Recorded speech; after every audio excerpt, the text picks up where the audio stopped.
A very good morning to everyone. আজকে সকাল সকাল রান্না বসিয়ে দিয়েছি।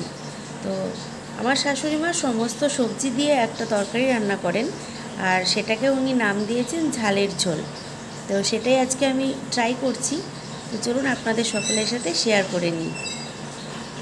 প্রথমে এভাবে ডালের বড়ি ভেজে নিয়েছি। এভাবে বেশ কয়েকটি সয়াবিন ভেজে নিচ্ছি, যেগুলো আগে থেকে সেদ্ধ করে নিয়েছিলাম। অনেক ধরনের সবজি নিয়ে নিয়েছি, যেমন ধরুন পালং পাতা নিয়েছি, এখানে নিয়েছি কাঁচকলা, বেগুন ছিল, বেগুনটা একটু শুকিয়ে শুকিয়ে গেছিলো, তো যাই হোক নিয়ে নিয়েছি।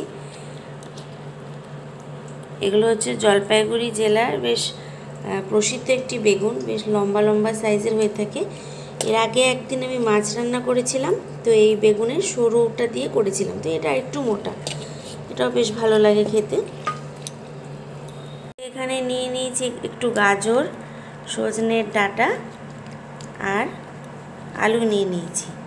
কড়াইতে তেল দিয়ে দিয়েছি আরও একটু, আর ফোড়নে দিয়ে দিচ্ছি 5 ফোড়ন। অপেক্ষাকৃত শক্ত সবজিগুলোকে প্রথমে একটু ভেজে নিচ্ছি। মশলাগুলো আজকে শিলনোড়ায় বেটে নেব, তাই জন্য নিয়ে নিয়েছি 1 ইঞ্চি আদা, 4-5টা পাকা লঙ্কা, সামান্য কালো সর্ষে আর মেথি। তো এগুলোকে ভালো করে পেস্ট করে নিচ্ছি।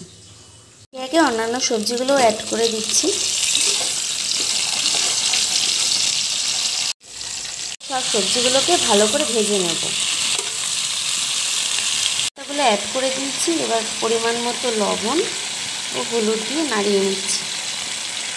সবজিগুলো একটু মজে আসলে শিলনোড়ায় বেটে রাখা মশলাটি দিয়ে দিচ্ছি। এটিকেও ভালো করে কষিয়ে নেব।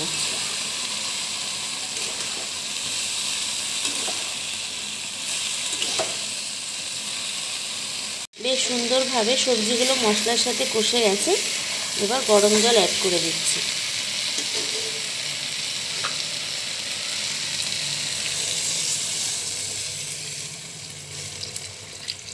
যেহেতু ঝোল হবে, তাই বুঝে শুনেই জলটা ব্যবহার করলাম। এভাবে সবজিগুলো সেদ্ধ হয়ে গেছে। এবার তাতে ভেজে রাখা বড়ি ও সয়াবিনগুলো দিয়ে দিচ্ছি। নামানোর আগে সামান্য চিনি অ্যাড করা যেতেই পারে, তবে আমি করলাম না।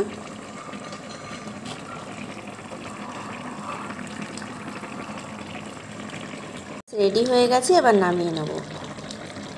রেডি হয়ে গেছে আমাদের ঝালের ঝোল, আর ওপর থেকে কিছুটা ধনেপাতা আমি ছড়িয়ে দিয়েছিলাম, তো যেটা পরে মিশে যাবে ভাপে ভাপে। তো কেমন লাগলো অবশ্যই কমেন্ট করে জানাবেন।